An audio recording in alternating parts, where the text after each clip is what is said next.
Premièrement, dans la mythologie grecque, on retrouve les satyres.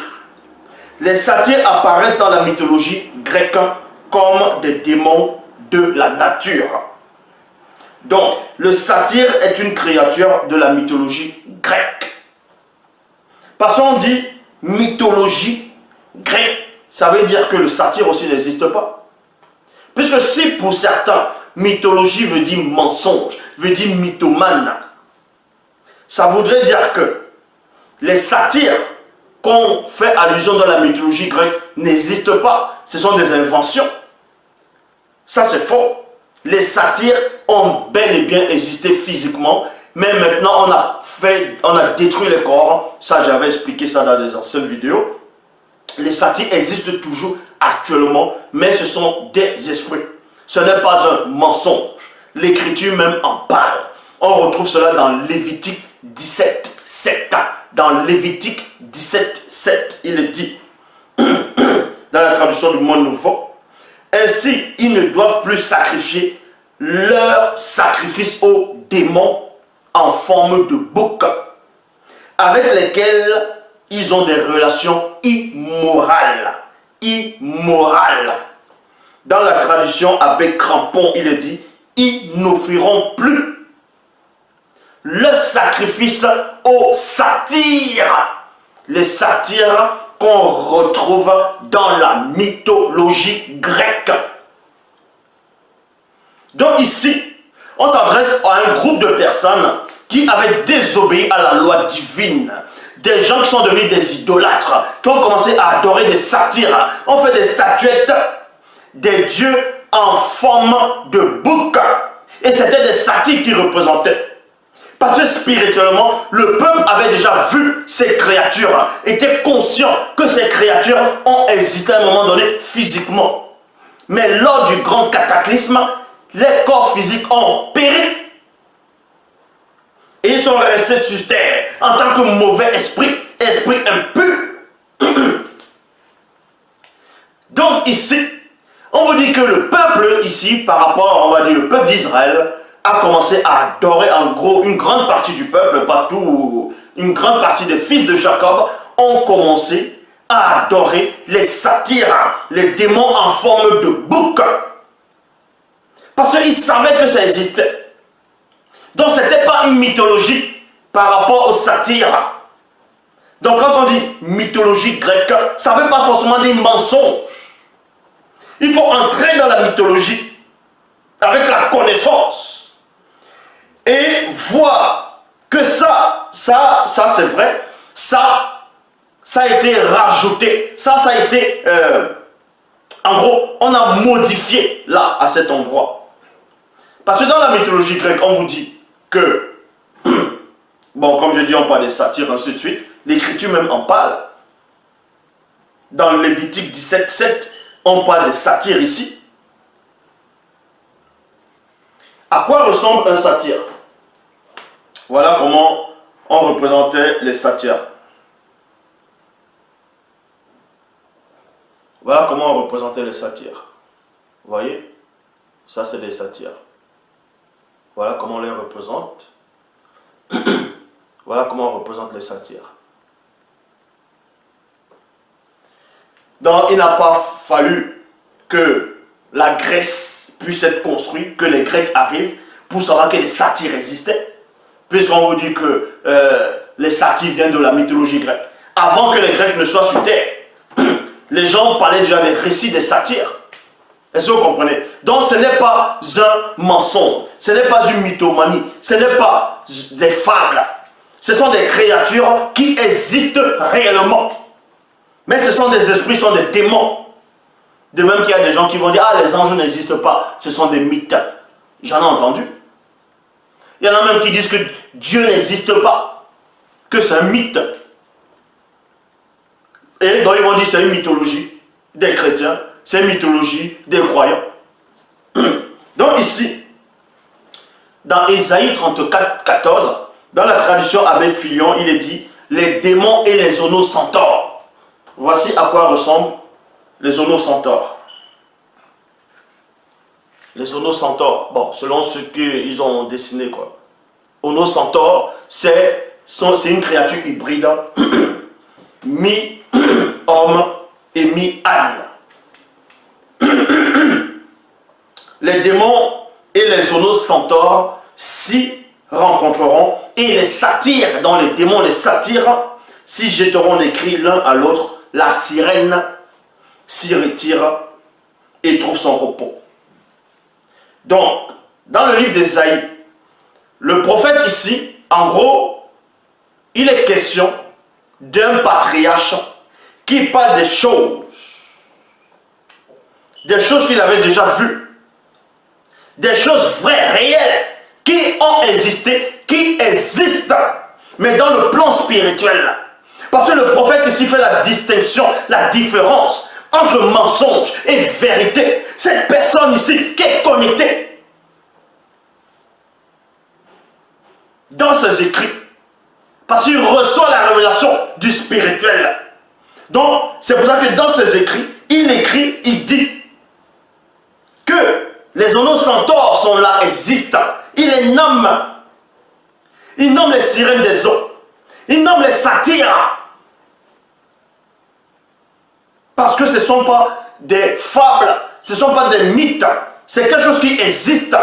Donc vous voyez des gens qui n'ont pas de substance spirituelle, comme je dis. Ils viennent étaler les manques de connaissances en disant que mythologie veut dire mythomanie, veut dire mensonge. Donc quand tu dis que tu as vu quelque chose, on va dire,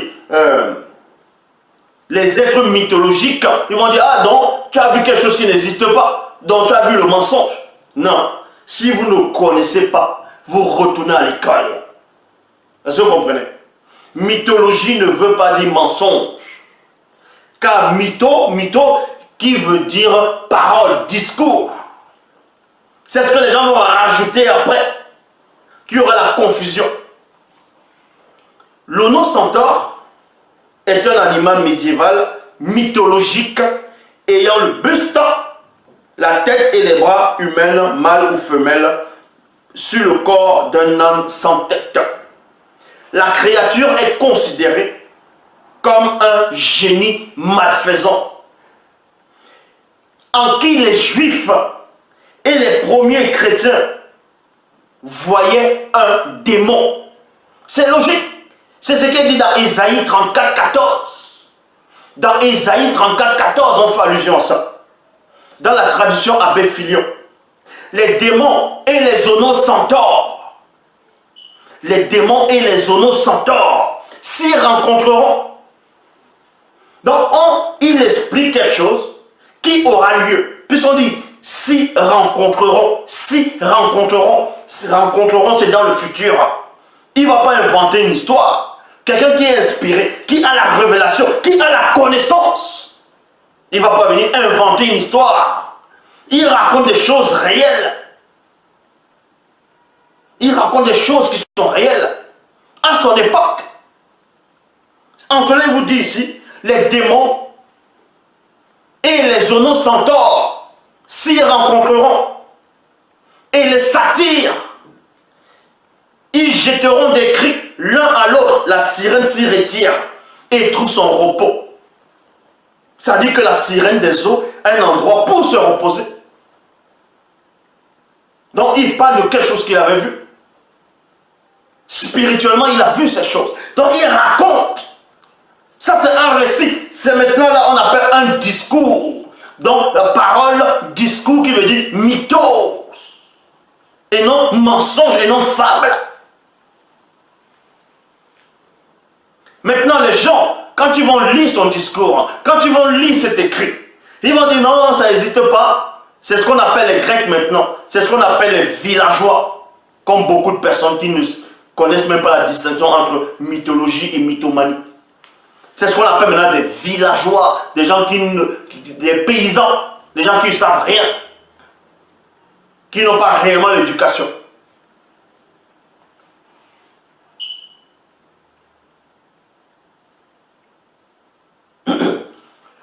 Et on vous dit maintenant pas de la sirène. Vous voyez, dans Ésaïe 34, 14, on vous parle de la sirène. Dans la mythologie grecque, les sirènes sont des créatures fantastiques. Vous voyez, toujours grec, Parce que grec qui est païen, et païen qui veut dire villageois. La plupart des gens ne croyaient pas à ça, à ces créatures-là, à l'apparition de ces créatures, à l'histoire de ces créatures. Donc un groupe de personnes ont décrété que c'est un mensonge. Que c'est un mensonge.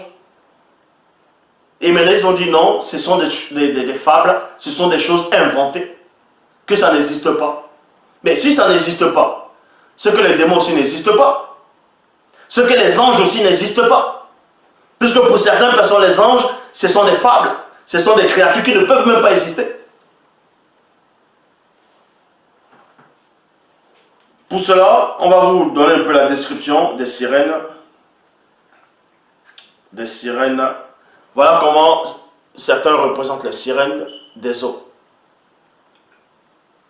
Donc, quand on dit sirène des eaux, quand on parle des sirènes, on parle des satyres, des centaures, on parle des minotaures, on parle des cyclopes, on va dire mythologie grecque, mythologie grecque, mythologie grecque.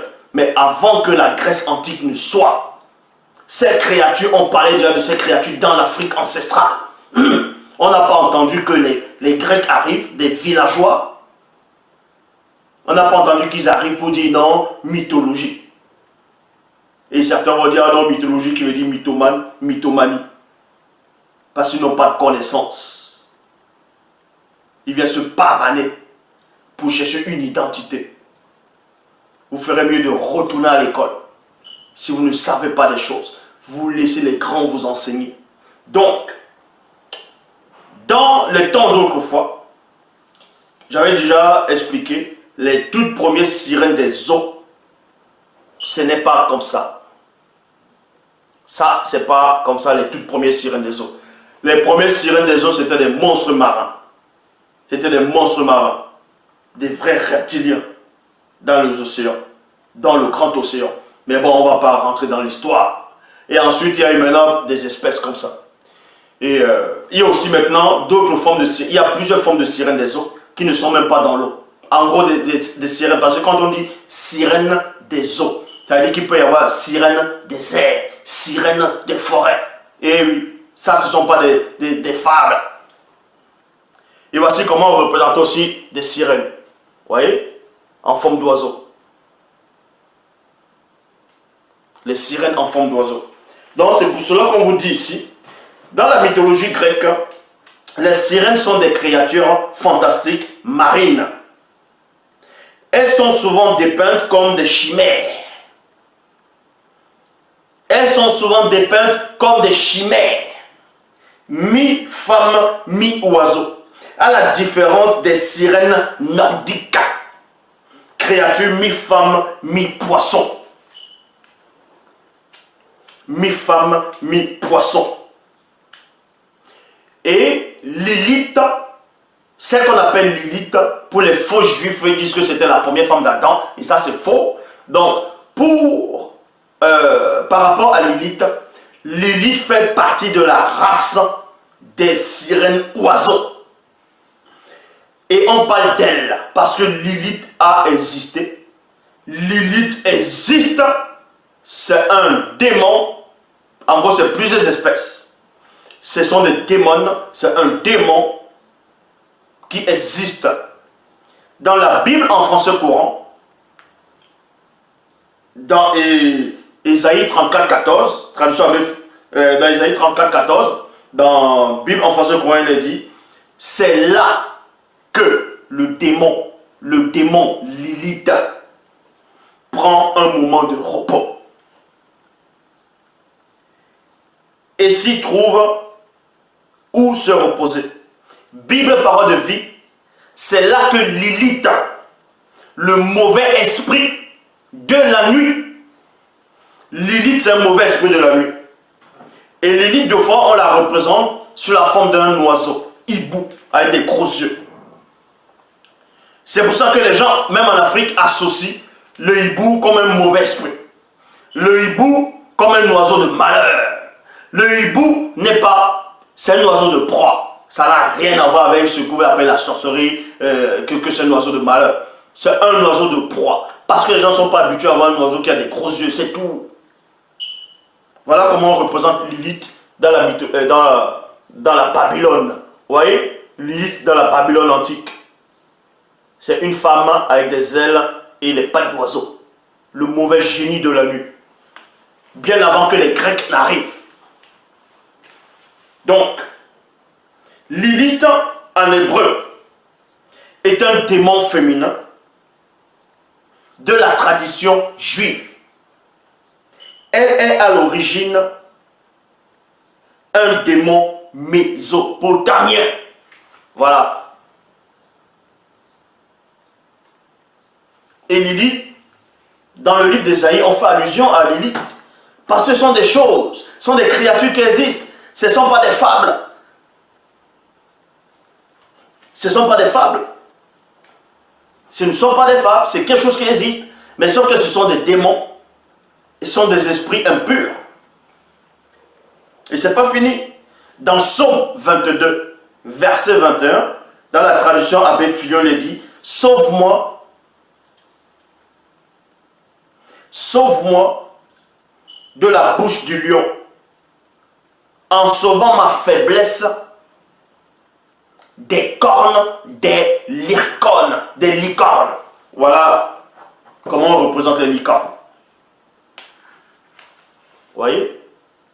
Voilà comment on représente les licornes. Et j'avais d'ailleurs démontré que cette espèce de licorne-ci, c'est-à-dire un cheval avec la corne, sont des hybrides, ce sont des démons. Maintenant, licorne, c'est quoi? Il y a plusieurs espèces de licornes. Il y a plusieurs espèces de licornes. Il y a les licornes où, on va dire, sont des hybrides démons. C'est ce qu'on voit, comme je dis, le cheval avec une corne, ça c'est un démon. Ils sont des esprits et ça existe toujours. Mais sauf qu'on ne les voit pas physiquement. Maintenant, d'autres formes de licornes, ça peut être le rhinocéros. Parce que le rhinocéros, on les appelle licornes. Licorne, c'est quoi? C'est par rapport à la corne qu'ils ont là, long comme ça. C'est pour ça que d'autres gens le confondaient avec les antilopes, ou des buffles, ou des taureaux, ils peuvent dire licorne. Est-ce que vous comprenez? Voilà comment on représentait aussi les anciennes licornes.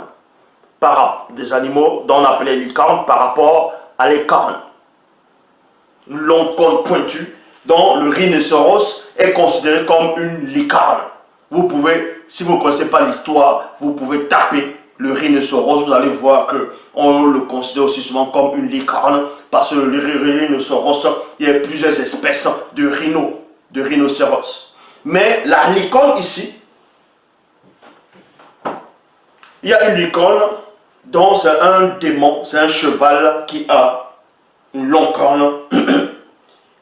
Et ça, ce sont des démons. Ils existent toujours, mais pas physiquement. Ce sont des démons. Ce n'est pas de la mythomanie.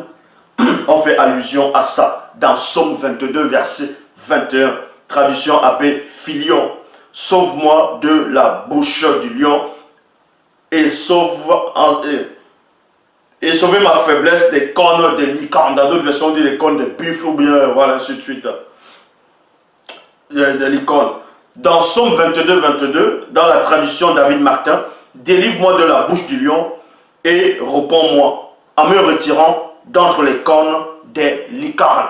Maintenant, la licorne, parfois nommée unicorne, est une créature légendaire à cornes uniques. Son origine controversée résulte de multiples influences, en particulier de descriptions d'animaux, tels que le rhinocéros et l'antilope issus des récits d'explorateurs. La licorne devient l'animal, vous voyez, la licorne devient, parce que quand on dit devient, ça dit qu'elle n'était pas avant. La licorne devient l'animal imaginaire, le plus important de l'Occident chrétien depuis le Moyen-Âge jusqu'à la fin de la Renaissance. Je répète encore, mythologie ne veut pas dire mythomane, ne veut pas dire mensonge, ne veut pas dire mytho. Tous ces gens qui disent ça sont des attardés mentaux, des gens qui ne savent rien du tout, qui ne connaissent pas l'histoire, qui ne savent même rien déjà. Il ferait mieux de retourner à l'école, de vous asseoir et d'apprendre les définitions, d'apprendre l'histoire de chaque civilisation avant de venir étaler les manques de connaissances. Ici maintenant, nous allons parler d'un autre fait dont on a retrouvé dans la Babylone antique, les Sumériens, et dont les Grecs maintenant aussi ont repris. Et maintenant on dit, parce que maintenant ça va chez les Grecs, on va dire mythologie grecque. Et pourtant les autres civilisations avant la Grèce antique faisaient déjà allusion à ce personnage. Et ce sont des personnages qui ont existé, mais ce sont des démons, est-ce que vous comprenez? Donc on représentait. Ici nous allons parler de la mythologie de la Babylone, c'est-à-dire mythologie Mésopotamie, de Mésopotamie. Nous parlons aussi de Tammuz. Tammuz, dans d'autres versions on dit Tammuz, ou bien, voilà, Tammuz est un dieu de l'abondance, de la mythologie, plutôt de la Mésopotamie antique, dont les premières traces écrites apparaissent au 3e millénaire avant JC. Et on retrouve Tammuz, donc qui en même temps Tammuz, dans le livre d'Ézéchiel. Ézéchiel chapitre 8 au verset 14. Bible du Semeur dit: il m'amena à l'entrée de la porte du nord du temple de l'Éternel, et je vis des femmes assises. Je vis des femmes assises. Là, virgule, qui pleuraient la mort du dieu Tammuz. Est-ce que vous comprenez? Il y a point ici.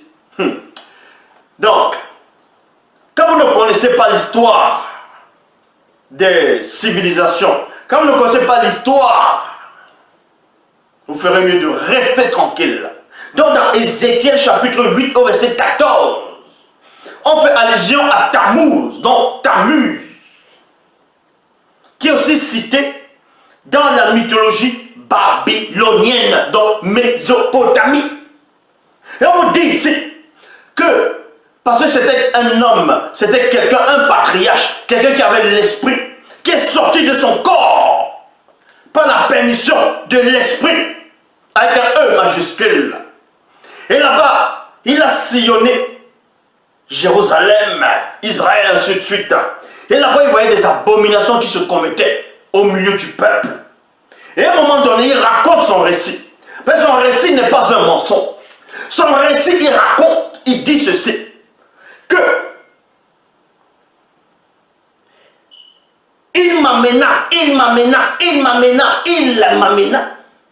à l'entrée de la porte du temple de l'Éternel, et je vis des femmes assises. Donc, cet homme-là ici a vu des femmes assises là, et elles pleuraient la mort de Tammuz, donc de Tammuz. Et pourquoi la femme pleurait la mort de ce dieu Tammuz? Donc il faut connaître l'histoire. Parce que Tammuz, dans la mythologie grecque, mourait. Je crois que c'était chaque année, ce personnage-là mourait. Et les femmes, vu que les femmes le rendaient beaucoup un culte, donc les femmes venaient pleurer sa mort, et plus tard il ressuscitait au fur et à mesure. Vous voyez? Donc, ça ne veut pas dire que c'est un esprit qui mourrait, qui va revenir à chaque fois. Là, c'est le mensonge. Mais le personnage Tammuz a existé, existe, et c'est un démon. Est-ce que vous comprenez? Et dans la mythologie grecque, Tammuz, on le connaît sous le nom d'Adonis. Adonis, vous pouvez vérifier. On voit même cela dans la tradition appelée Philion. Et il me conduisit à l'entrée de la porte de la maison du Seigneur, qui regardait vers la Guillon. Et voici, il y avait là des femmes assises qui pleuraient Adonis, qui est en même temps Tammuz dans la Babylone antique, dans la Mésopotamie. Chez les Grecs, elle est connue sous le nom de Tammuz. Dans la mythologie grecque, Adonis est un humain amant d'Aphrodite. Adonis est une divinité originaire, d'origine orientale. Il apparaît en Orient avec le même mythe à peu de détails près, sous le nom de Tammuz. Sous le nom de Tammuz, donc Tammuz. Donc vous voyez, donc, quand on dit dans la mythologie grecque, on parle des satyres, on parle des centaures, on parle des minotaures, on parle des cyclopes, on parle des sirènes, on parle on va parler de quoi? On parle oui, des cyclopes, j'ai déjà dit des cyclopes. On va parler des titans, on va parler de toutes ces choses, des dieux, ainsi de suite. On dit dans la mythologie grecque, ce n'est pas un mensonge. Toutes ces choses, tous ces personnages existent. Mais sauf que ce sont des mauvais esprits, ce sont des démons. Est-ce que vous comprenez? De même qu'on va dire dans la mythologie égyptienne, on parle de Ra, on parle d'Anubis, on parle d'Osiris, on parle de Horus, on parle d'Isis, ainsi de suite. Basset. Tout ça, ça existe. Mais ce sont des démons. Ce ne sont pas des mensonges. Le mensonge dans les mythologies, c'est quoi? C'est qu'on va faire croire que les démons, les dieux dont on fait allusion dans la mythologie, ce sont les vrais dieux. Ça, c'est ce qui est faux dans la mythologie, là. Mais le reste est vrai. Quand on dit tel personnage, ce personnage-là existe. Ce n'est pas des fables. Mais sauf que ce sont des démons. Est-ce que vous comprenez? Donc, mythologie, pour les Mongols, des attardés mentaux, ne veut pas dire mythomane. Est-ce que vous comprenez? Donc, quand il est dit qu'on a vu des créatures mythologiques dans tel endroit, ça ne veut pas dire qu'on a vu quelque chose qui n'invente pas dans tel endroit. Si vous ne connaissez pas les mots, les langages, les définitions, vous restez tranquille. Des Mongols, des attardés mentaux.